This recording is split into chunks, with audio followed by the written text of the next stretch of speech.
Chapter 7 of The Hound of the Baskervilles by Sir Arthur Conan Doyle. The Stapletons of Merripit House.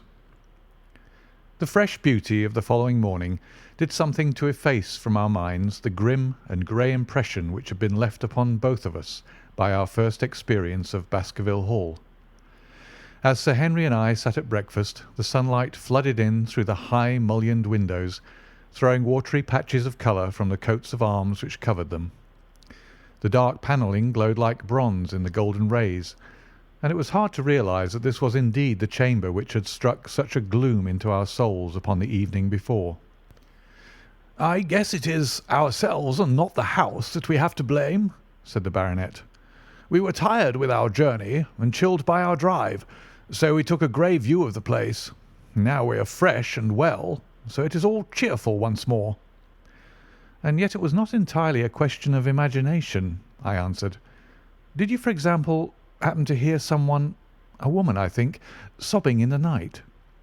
"That is curious, for I did when I was half asleep fancy that I heard something of the sort. I waited quite a time, but there was no more of it, so I concluded that it was all a dream." "I heard it distinctly, and I am sure that it was really the sob of a woman." "We must ask about it right away." He rang the bell and asked Barrymore whether he could account for our experience. It seemed to me that the pallid features of the butler turned a shade paler still as he listened to his master's question. "There are only two women in the house, Sir Henry," he answered. "One is the scullery maid, who sleeps in the other wing. The other is my wife, and I can answer for it that the sound could not have come from her." And yet he lied as he said it, for it chanced that after breakfast I met Mrs. Barrymore in the long corridor with the sun full upon her face. She was a large, impassive, heavy-featured woman with a stern, set expression of mouth, but her telltale eyes were red and glanced at me from between swollen lids. It was she, then, who wept in the night, and if she did so her husband must know it. Yet he had taken the obvious risk of discovery in declaring that it was not so. Why had he done this, and why did she weep so bitterly?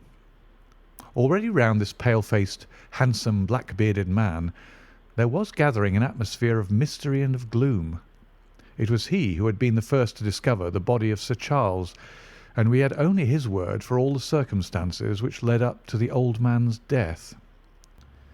Was it possible that it was Barrymore after all whom we had seen in the cab in Regent Street? The beard might well have been the same. The cabman had described a somewhat shorter man, but such an impression might easily have been erroneous. How could I settle the point forever? Obviously the first thing to do was to see the Grimpen postmaster and find whether the test telegram had really been placed in Barrymore's own hands. Be the answer what it might, I should at least have something to report to Sherlock Holmes.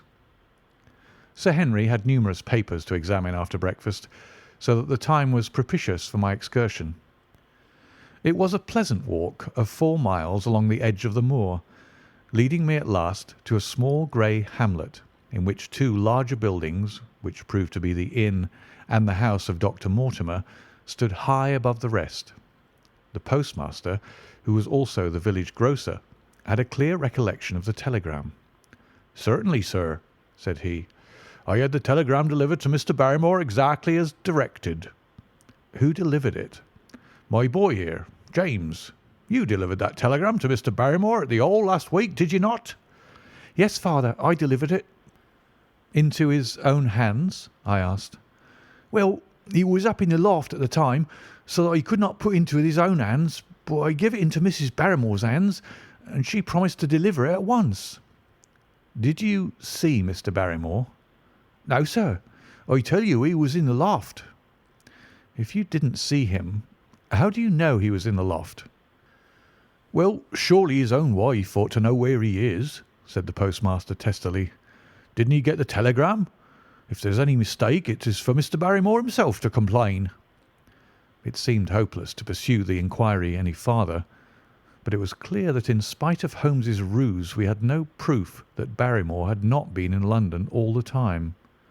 Suppose that it were so, Suppose that the same man had been the last who had seen Sir Charles alive, and the first to dog the new heir when he returned to England. What then? Was he the agent of others, or had he some sinister design of his own? What interest could he have in persecuting the Baskerville family? I thought of the strange warning clipped out of the leading article of the Times. Was that his work, or was it possibly the doing of someone who was bent upon counteracting his schemes? The only conceivable motive was that which had been suggested by Sir Henry, that if the family could be scared away, a comfortable and permanent home would be secured for the Barrymores. But surely such an explanation as that would be quite inadequate to account for the deep and subtle scheming which seemed to be weaving an invisible net around the young baronet. Holmes himself had said that no more complex case had come to him in all the long series of his sensational investigations. I prayed as I walked back along the grey, lonely road that my friend might soon be freed from his preoccupations and able to come down to take his heavy burden of responsibility from my shoulders. Suddenly my thoughts were interrupted by the sound of running feet behind me and by a voice which called me by name.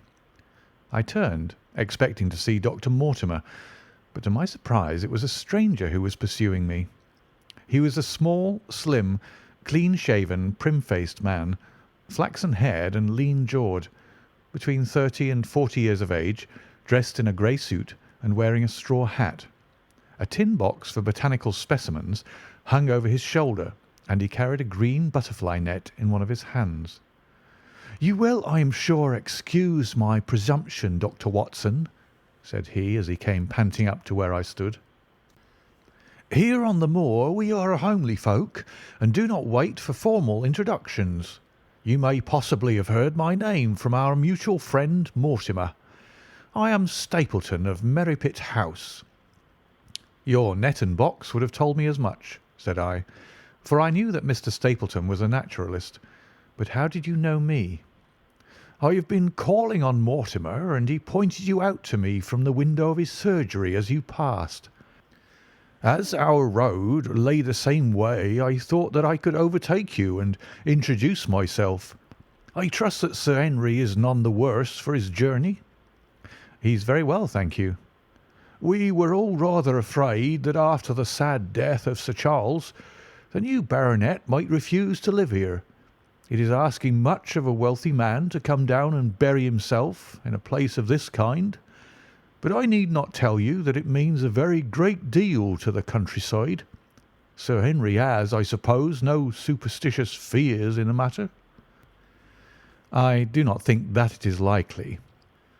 "Of course you know the legend of the fiend dog which haunts the family?" "I have heard of it." "It is extraordinary how credulous the pheasants are about here. Any number of them are ready to swear that they have seen such a creature upon the moor." He spoke with a smile, but I seemed to read in his eyes that he took the matter more seriously. "The story took a great hold upon the imagination of Sir Charles, and I have no doubt that it led to his tragic end." "But how?" "His nerves were so worked up that the appearance of any dog might have had a fatal effect upon his diseased heart. I fancy that he really did see something of the kind upon that last night in the yew alley.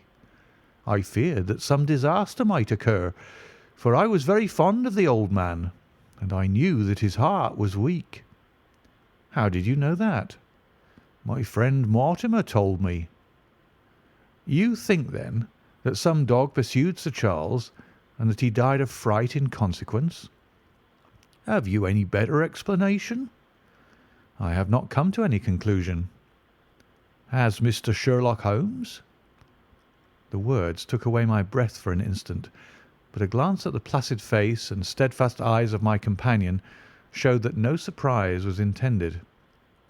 "It is useless for us to pretend that we do not know you, Dr. Watson," said he. "The records of your detective have reached us here, and you could not celebrate him without being known yourself. When Mortimer told me your name, he could not deny your identity. If you are here, then it follows that Mr. Sherlock Holmes is interesting himself in the matter, and I am naturally curious to know what view he may take. I am afraid that I cannot answer that question. May I ask him if he is going to honour us with a visit himself? He cannot leave town at present. He has other cases which engage his attention." "What a pity! He might throw some light on that which is so dark to us. But as to your own researches, if there is any possible way in which I can be of service to you, I trust that you will command me.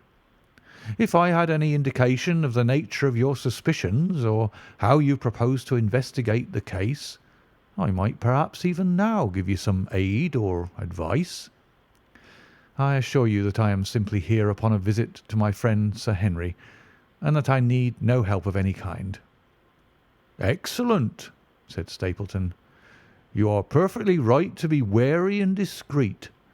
I am justly reproved for what I feel was an unjustifiable intrusion, and I promise you that I will not mention the matter again." We had come to a point where a narrow grassy path struck off from the road and wound away across the moor. A steep, boulder-sprinkled hill lay upon the right, which had in bygone days been cut into a granite quarry. The face which was turned towards us formed a dark cliff, with ferns and brambles growing in its niches. From over a distant rise there floated a grey plume of smoke. "A moderate walk along this moor path brings us to Merripit House," said he. "Perhaps you will spare an hour that I may have the pleasure of introducing you to my sister." My first thought was that I should be by Sir Henry's side, but then I remembered the pile of papers and bills with which his study table was littered. It was certain that I could not help with those, and Holmes had expressly said that I should study the neighbours upon the moor. I accepted Stapleton's invitation, and we turned together down the path. "It is a wonderful place, the moor," said he, looking round over the undulating downs, long green rollers with crests of jagged granite foaming up into fantastic surges. "You never tire of the moor. You cannot think the wonderful secrets which it contains. It is so vast and so barren, and so mysterious." "You know it well, then?" "I have only been here 2 years. The residents would call me a newcomer. We came shortly after Sir Charles settled. But my tastes led me to explore every part of the country round, and I should think that there are few men who know it better than I do." "Is it hard to know?" "Very hard. You see, for example, this great plain to the north here, with the queer hills breaking out of it. Do you observe anything remarkable about that?" "It would be a rare place for a gallop." "You would naturally think so, and the thought has cost several their lives before now. You notice those bright green spots scattered thickly over it?" "Yes, they seem more fertile than the rest." Stapleton laughed. "That is the great Grimpen Mire," said he. "A false step yonder means death to man or beast. Only yesterday I saw one of the moor ponies wander into it. He never came out. I saw his head for quite a long time craning out of the bog hole, but it sucked him down at last. Even in dry seasons it is a danger to cross it, but after these autumn rains it is an awful place. And yet I can find my way to the very heart of it and return alive. By George, there's another of those miserable ponies." Something brown was rolling and tossing among the green sedges. Then a long, agonized, writhing neck shot upward, and a dreadful cry echoed over the moor. It turned me cold with horror, but my companion's nerves seemed to be stronger than mine. "It's gone," said he. "The mire has him. 2 in 2 days, and many more, perhaps, for they get in the way of going there in the dry weather, and never know the difference until the mire has them in its clutches. It's a bad place, the great Grimpen Mire." "And you say you can penetrate it?" "Yes. There are 1 or 2 paths which a very active man can take. I have found them out." "But why should you wish to go into so horrible a place?" Well, you see the hills beyond. They are really islands cut off on all sides by the impassable mire, which has crawled round them in the course of years. That is where the rare plants and the butterflies are, if you have the wit to reach 'em. I shall try my luck some day." He looked at me with a surprised face. "For God's sake, put such an idea out of your mind," said he. "Your blood would be upon my head. I assure you that there would not be the least chance of your coming back alive. It is only by remembering certain complex landmarks that I am able to do it." "Hallo!" I cried. "What is that?" A long, low moan, indescribably sad, swept over the moor. It filled the whole air, and yet it was impossible to say whence it came. From a dull murmur it swelled into a deep roar, and then sank back into a melancholy, throbbing murmur once again. Stapleton looked at me with a curious expression in his face. "Queer place, the moor," said he. "But what is it?" "The peasants say it is the Hound of the Baskervilles calling for its prey. I've heard it once or twice before, but never quite so loud." I looked round with a chill of fear in my heart at the huge swelling plain mottled with the green patches of rushes. Nothing stirred over the vast expanse save a pair of ravens which croaked loudly from a tor behind us. "You are an educated man. You don't believe such nonsense as that," said I. "What do you think is the cause of so strange a sound?" "Bogs make queer noises sometimes. It's the mud settling or the water rising or something." "No, no, that was a living voice." "Well, perhaps it was. Did you ever hear a bittern booming?" "No, I never did." "It is a very rare bird, practically extinct in England now, but all things are possible upon the moor. Yes, I should not be surprised to learn that what we have heard is the cry of the last of the bitterns." "It's the weirdest, strangest thing that ever I heard in my life." "Yes, it's rather an uncanny place altogether. Look at the hillside yonder. What do you make of those?" The whole steep slope was covered with grey circular rings of stone, a score of them at least. "What are they? Sheep pens?" "No, they are the homes of our worthy ancestors. Prehistoric man lived thickly on the moor, and as no one in particular has lived there since, we find all his little arrangements exactly as he left them. These are his wigwams with the roofs off. You can even see his hearth and his couch if you have the curiosity to go inside." "But it is quite a town. When was it inhabited?" "Neolithic man. No date." "What did he do?" "He grazed his cattle on those slopes, and he learned to dig for tin when the bronze sword began to supersede the stone axe. Look at the great trench in the opposite hill. That is his mark. Yes, you will find some very singular points about the moor, Dr. Watson. Oh, excuse me an instant. It is surely Cyclopides." A small fly or moth had fluttered across our path, and in an instant Stapleton was rushing with extraordinary energy and speed in pursuit of it. To my dismay, the creature flew straight for the great mire, and my acquaintance never paused for an instant, bounding from tuft to tuft behind it, his green net waving in the air. His grey clothes and jerky, zigzag, irregular progress made him not unlike some huge moth himself. I was standing watching his pursuit with a mixture of admiration for his extraordinary activity and fear lest he should lose his footing in the treacherous mire, when I heard the sound of steps, and turning round found a woman near me upon the path. She had come from the direction in which the plume of smoke indicated the position of Merripit House, but the dip of the moor had hid her until she was quite close. I could not doubt that this was the Miss Stapleton of whom I had been told, since ladies of any sort must be few upon the moor, and I remembered that I had heard someone describe her as being a beauty. The woman who approached me was certainly that, and of a most uncommon type. There could not have been a greater contrast between brother and sister, for Stapleton was neutral tinted with light hair and grey eyes, while she was darker than any brunette whom I had seen in England, slim, elegant, and tall. She had a proud, finely cut face, so regular that it might have seemed impassive were it not for the sensitive mouth and the beautiful dark, eager eyes. With her perfect figure and elegant dress she was indeed a strange apparition upon a lonely moorland path.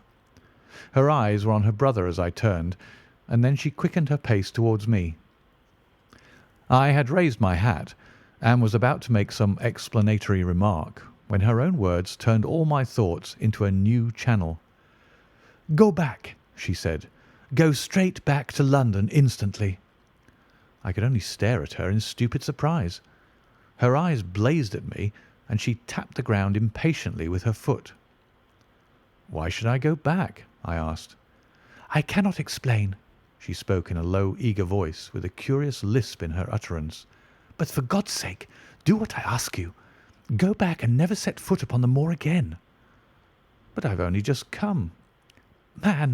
Man," she cried, "can you not tell when a warning is for your own good? Go back to London. Start to-night.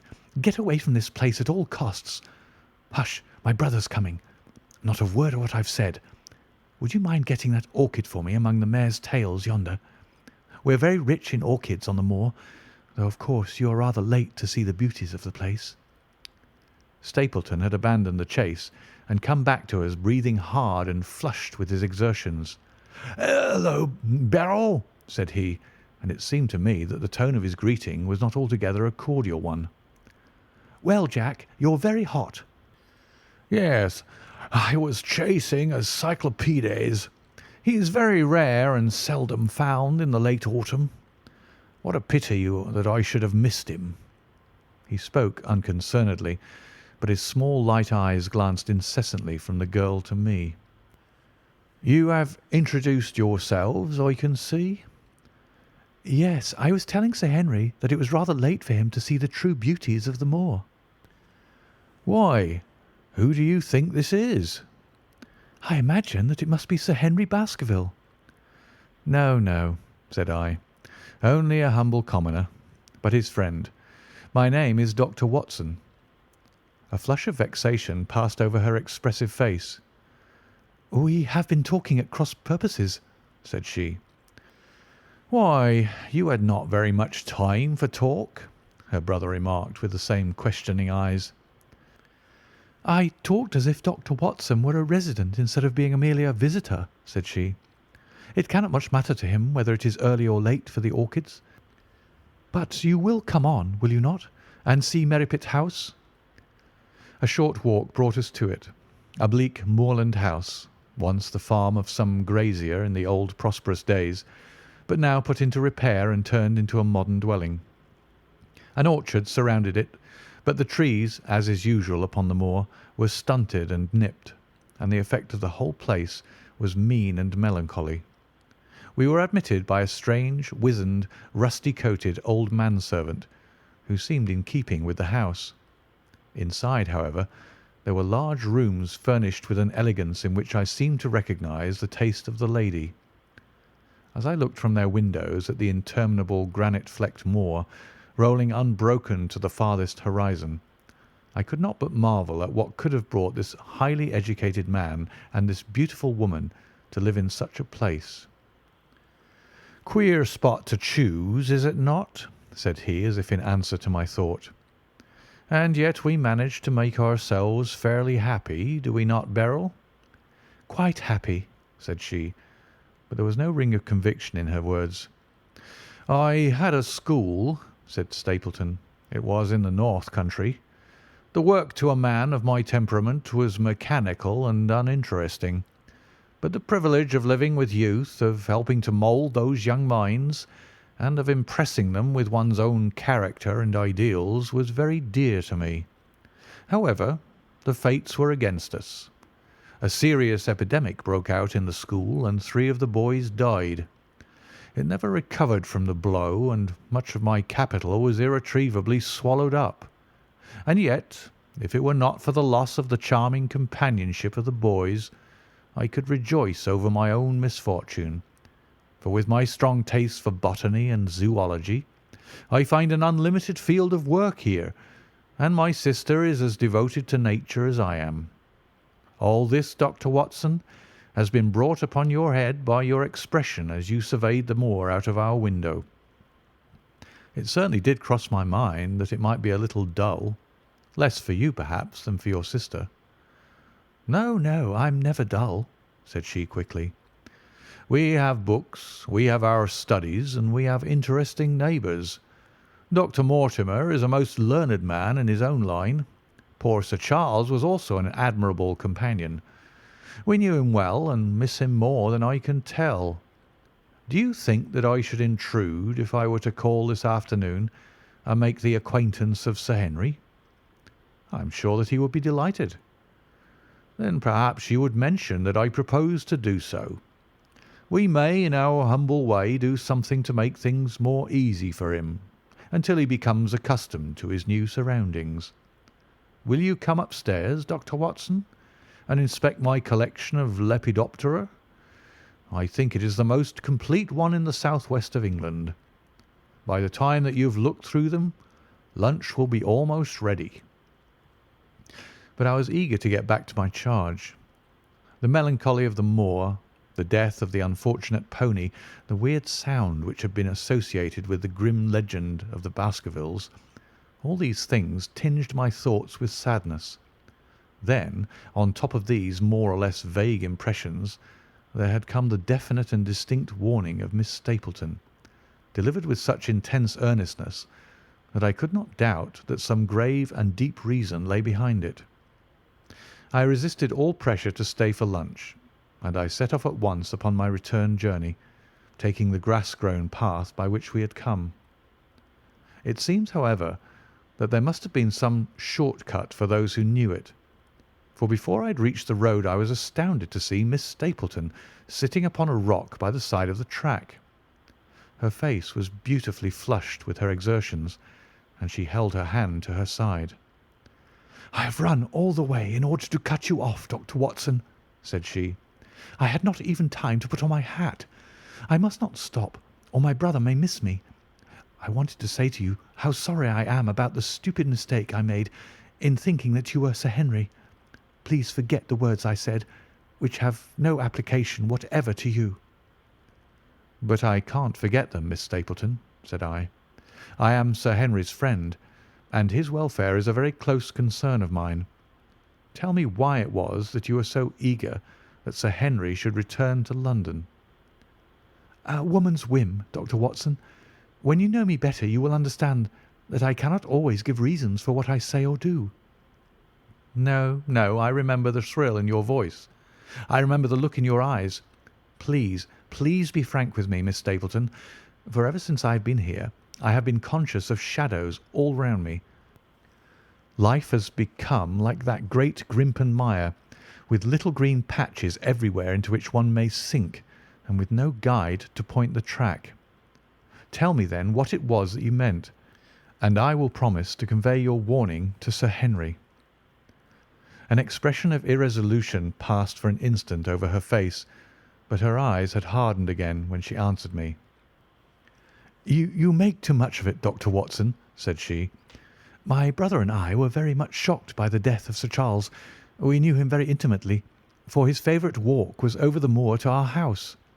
He was deeply impressed with the curse which hung over the family, and when this tragedy came I naturally felt that there must be some grounds for the fears which he had expressed.